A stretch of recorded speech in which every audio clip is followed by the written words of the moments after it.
వి gold trusted gold buyers తాకట్టులో ఉన్న బంగారాన్ని విడిపించి ఈ రోజు ఉన్న మార్కెట్ ధరకే కొనబడును. మరిన్ని వివరాలకు సంప్రదించండి 77107720. ఉమ్మడి చిత్తూరు జిల్లా వ్యాప్తంగా కార్తీక మాసం మొదటి సోమవారం కావడంతో ఉదయం నుంచి కూడా శివాలయాన్ని కూడా భక్తులతోటి నిండిపోయింది. భక్తులంతా కూడా ఎంతో వాళ్ళ కోరికలు తీర్చేందుకు స్వామివారిని దీపారాధన చేస్తూ మొక్కులు చెల్లించుకుంటున్నటువంటి పరిస్థితి. ప్రస్తుతం మనం తిరుపతిలోని మంచినీళ్ళ గుంట వద్ద ఉన్నటువంటి శివాలయం వద్దను. ఇక్కడ ప్రస్తుతం మనతో పాటు స్వామీజీ ఉన్నారు. భక్తులు ఎటువంటి కోరికలతోటి దీపారాధన చేస్తారు, ఒకసారి స్వామితోటి ఈ కార్తీక మాస విశేషాలు తెలుసుకునేటువంటి ప్రయత్నం చేద్దాం. స్వామి కార్తీక మాసంలో ఈ దీపాధారణ ఏ రకంగా భక్తులు నిర్వహించుకుంటే దానివల్ల పొందేటువంటి ప్రతిఫలం ఏంటి? ముందు దేవీ నవరాత్రులు అయిన తర్వాత మన దీపావళి అమావాస్య వస్తుంది. దీపావళి అమావాస్య అయిన వారం తర్వాత కార్తీక మొదటి సోమవారం వస్తుంది. మొదటి సోమవారం ఈ కార్తీక మాసం అంతా కూడా 4 సోమవారాలు వస్తాయి. అదేవిధంగా మధ్యలో ఏకాదశి వస్తుంది. కార్తీక పౌర్ణమి నవంబర్ 5వ తేదీ అన్నాభిషేకం జరుగుతుంది. అదేవిధంగా కార్తీక మాసంలో ఆరుద్ర నక్షత్రం చాలా విశేషం. అదేవిధంగా మహాశివరాత్రి చాలా ఇంకా విశేషం.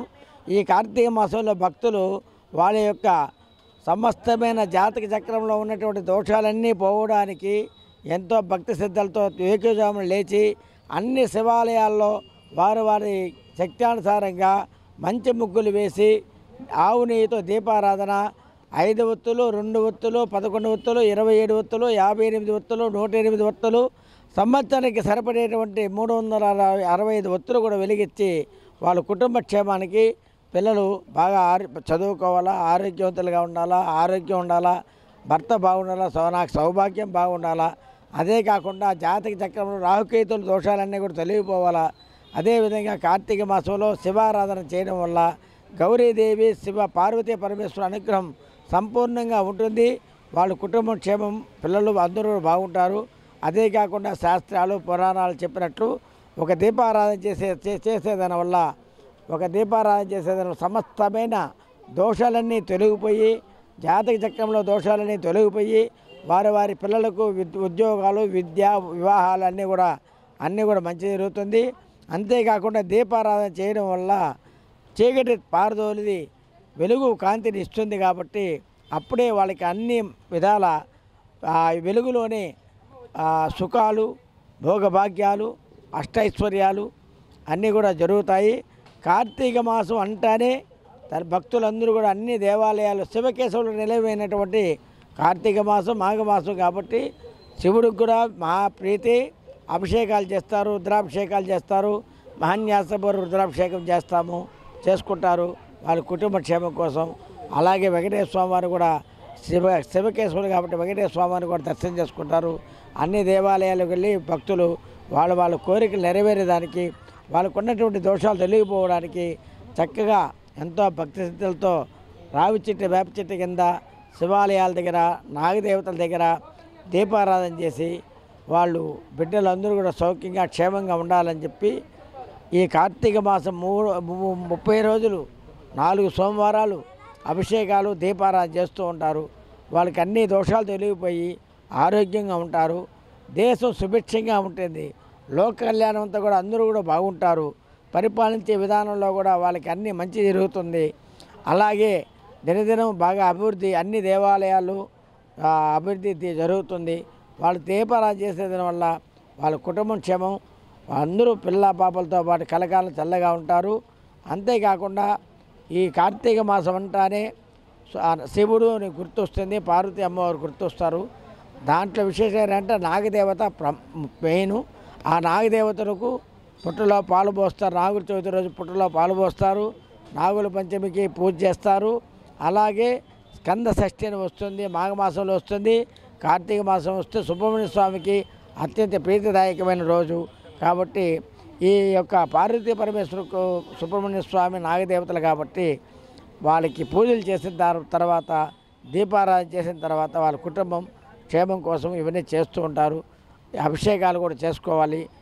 7 జన్మ పాపం కృతం నాశయ, 7 జన్మల యొక్క పాపాలన్నీ తొలగిపోయి వాళ్ళు చేసినటువంటి తెలియక దోషాలు, పాపాలన్నీ కూడా తొలగిపోయి వాళ్ళ కుటుంబం క్షేమం బాగా ముందుగా అభివృద్ధి జరిగేదానికి ఈ యొక్క దీపారాధన చేస్తారు. కనుక పార్వతీ పరమేశ్వరుడికి కార్తీక మాసం అత్యంత ప్రీతిదాయకమైన రోజు కాబట్టి ఉదయము సాయంత్రము భక్తులు వారి యొక్క భక్తి అనుసరించి దేవాలయాల్లో బియ్య పిండితో ముగ్గులు వేసి పసుపు వేసి రంగు వల్లీలు ముగ్గులు వేసి వాళ్ళు మంచి ఆవు నెయ్యి తీసుకొని వచ్చి సద్దులు రాగులు పిండి ఇవంతా కూడా నాగదేవతను సమర్పించుకొని దీపారాధన చేసేయడం వల్ల సమస్తమైన దోషాలు తొలగిపోయి సమస్తమైన కోరికలన్నీ కూడా నెరవేరుతాయని చెప్పి ఒక శాస్త్రం చెప్తూ ఉంది. కాబట్టి భక్తులందరూ కూడా సంతోషంగా ఉండాలా, ఆరోగ్యంగా ఉండాలా. అందరూ కూడా వారిని చూసి ఇంకా చేయలేని వాళ్ళు కూడా భగవంతుడు వాళ్ళకి శక్తినిచ్చి వాళ్ళు కూడా చేయాలని మనం అనుకుంటున్నాము. కాబట్టి అందరూ కూడా బాగుంటారు. కాబట్టి శివాలయాల్లో దీపారాధన చేసేదాని వల్ల, అభిషేకాలు చేసేదాని వల్ల సకల శుభాలు, సౌఖ్యము, ఆరోగ్యము, విద్యాభివృద్ధి, ఉద్యోగాభివృద్ధి అన్నీ జరుగుతుంటాయి. అంతేకాకుండా ఈ దేవాలయంలో ప్రతిరోజు కూడా వారి జాతకం చక్రం ప్రకారంగా దోషాలు ఏమైనా ఉంటే ఇక్కడ రాహుకేతుల పూజలు, నవగ్రహ జపాలు చేస్తూ ఉంటాం. కాబట్టి ఈ దేవాలయంలో అడుగు పెట్టిన వెంటనే శృంగేరి స్వాములు వారు సంబంధించినటువంటి దేవస్థానం కాబట్టి అన్ని దోషాలు తొలగిపోయి భక్తులతో కూడా సంతోషంగా, క్షేమంగా, ఆరోగ్యంగా ఉంటారని ఒక నమ్మకం. వాళ్ళు చేసే పూజా ఫలితాన్ని బట్టి పార్వతీ పరమేశ్వరుని అనుగ్రహం సంపూర్ణంగా కలుగుతుంది. వాళ్ళు సంతోషంగా ఉంటారని చెప్పి మా ఆశీర్వాదం కూడా ఇస్తున్నాం. చూస్తున్నాం స్వామి గారు తెలియజేసినట్టుగా ఏదైతే భక్తులంతా కూడా ఉదయం 3 గంటల నుంచి కూడా భక్తులు ఎంతో భక్తి శ్రద్ధలతోటి శివాలయాల వద్దకు వచ్చి తమ కోరికలు తీర్చుకునేందుకు ఏదైతే వాళ్ళ జాతకరీత్యా కావచ్చు, కార్తీక మాసం అంటేనే శివుడికి ఎంతో ప్రీతికరమైనటువంటి మాసం. ఈ కార్తీక మాసంలో భక్తులంతా కూడా పెద్ద ఎత్తున శివాలయాలకు వచ్చి వాళ్ళ మొక్కుబళ్ళన్నీ కూడా చెల్లించుకుంటూ ఉంటారు. ఈ నేపథ్యంలోనే ఉమ్మడి చిత్తూరు జిల్లా వ్యాప్తంగా ఉన్నటువంటి శివాలయాలు అంతా కూడా భక్తులతో కిటకిటలాడుతుందని చెప్పాలి. ఇంకా తిరుపతిలోని కపిల తీర్థం వద్ద కూడా ఇదే రకమైనటువంటి భక్తుల రద్దీ కనబడుతుంది. అయితే ఎవరిని కూడా లోపల ఏదైతే వర్షపాతం ఈ యొక్క వాతావరణంలో ఉన్నటువంటి మార్పులు అనుగుణంగా అధికారులు కొన్ని నియమాలు కూడా నియమించినటువంటి పరిస్థితి.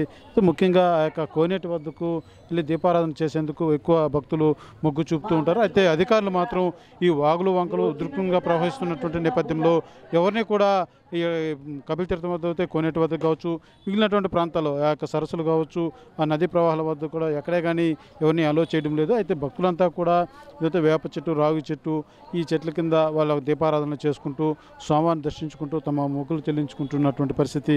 అంటే ముఖ్యంగా కాళహస్తిలో కూడా ఇవాళ స్వామివారికి ప్రత్యేకించినటువంటి పూజలన్నీ కూడా నిర్వహిస్తూ ఉంటారు.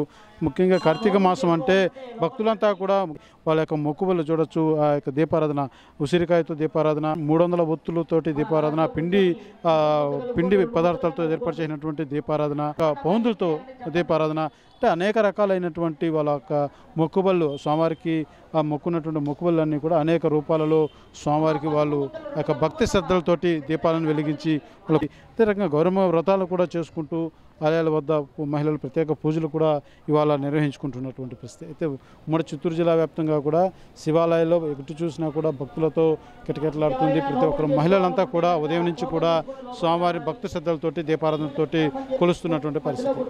కెమెరా పర్సన్ కోటితో సురేష్, RTV, తిరుపతి.